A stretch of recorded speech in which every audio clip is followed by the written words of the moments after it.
सहस्रं वर्तन्ते जगति विबुधाः क्षुद्रफलदा न मन्ये स्वप्ने वा तदनुसरणं तत्कृतफलम् हरिब्रह्मादीनामपि निकटभाजामसुलभम्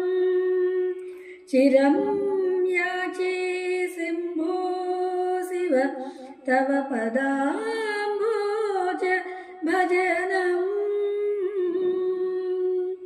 स्मृतो शास्त्रे वैद्ये शकुनकविता गानपणितो पुराणे मन्त्रे वा स्तुतिनटन हास्येष्वचतुरः कथं राज्ञां प्रीतिर्भवति मयि कोऽहं पशुपते पशुं मां सर्वज्ञ प्रथितकृपया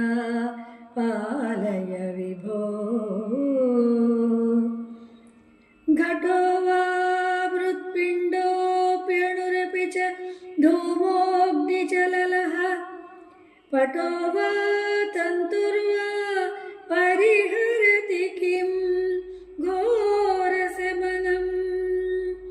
वृथा कण्ठक्षोभं वहसि तरसा तर्कवचसा पदाम्भोजं शम्भोर्भज परमसौख्यं व्रजसुधी